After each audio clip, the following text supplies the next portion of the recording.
Thank you Jagadish. ఇక గుంటూరు, పల్నాడు, బాపట్ల జిల్లాల్లో మోంతా తుఫాను ప్రభావంతో నెలకొన్న పరిస్థితులను వివరించేందుకు మా ప్రతినిధి రవిశంకర్ అందుబాటులో ఉన్నారు. Ravishankar, over to you. Montha తుఫాన్ ఏదైతే ఉందో రాత్రి అది తీరం దాటిన పరిస్థితుల్లో గుంటూరు, బాపట్ల, పల్నాడు అంటే ఉమ్మడి గుంటూరు జిల్లాలో దాని ప్రభావం ముఖ్యంగా గుంటూరు, బాపట్ల జిల్లాల మీద ఎక్కువగా ఉంది. పల్నాడు జిల్లా మీద మోంతా తుఫాన్ అంత ప్రభావం చూపించలేదు.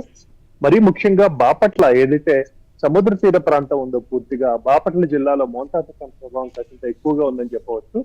బాపట్ల జిల్లాలో నిజాంపట్నం, రేపల్ల ఇతర మండలాలు కనుక తీసుకుంటే లోతట్టు ప్రాంతాలు అలాగే తీర ప్రాంత గ్రామాలు కూడా చాలా ఎక్కువగా ఉన్నాయి.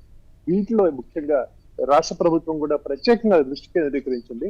ఇక్కడి నుంచి ఉన్న బాధితులను పునరావాస కేంద్రాలకు తరలించడం, అలాగే అక్కడ అవసరమైన వైద్య ఏర్పాట్లన్నీ కూడా చాలా పకడ్బందీగా చేసింది. అలాగే మత్స్యకారులు మంగళగిరిలో చూసుకుంటే గుంటూరు జిల్లా మంగళగిరిలో చేనేత కార్మికులు, అలాగే బాపట్లలో మత్స్యకారులు, ఈ రెండు వర్గాల వారు చాలా ఎక్కువగా ఉన్న నేపథ్యంలో ఈ రోజు ఉదయం ప్రభుత్వం ఒక ప్రకటన చేసింది.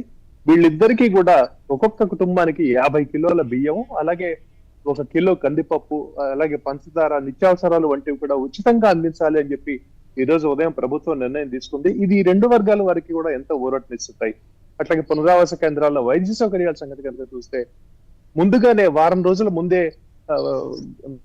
ప్రసవం జరుగుతుంది అనుకున్న బాలింతలందరినీ కూడా రాష్ట్ర ప్రభుత్వం ఎంతో ముందు చూపుతో 2 రోజుల ముందే తీసుకొచ్చి దగ్గరలోని పిహెచ్సిలు, సిహెచ్సిల్లో పెట్టింది.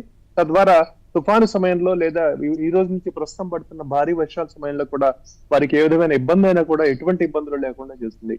ఇక రహదారులు అవి చూస్తే గుంటూరు, బాపట్ల జిల్లాల్లో పాక్షికంగా కొన్ని చోట్ల మాత్రమే దెబ్బతింటం జరిగింది. అయినా కూడా ప్రజల సేఫ్టీ కోసం చూసుకొని ఆర్టీసీ ఏదైతే ఉందో 40% బస్సుల్ని గుంటూరు జిల్లా వ్యాప్తంగా కూడా రద్దు చేయడం జరిగింది. అలాగే నిన్న 70 రైళ్లు క్యాన్సిల్ కాగా ఈ రోజు కేవలం 36 రైళ్లు మాత్రమే క్యాన్సిల్ అవడం జరిగింది గుంటూరు నుంచి కూడా. ప్రస్తుతం ఇది పరిస్థితి. Thank you Ravishankar. ఇక మోంతా తీవ్ర తుఫాను క్రమంగా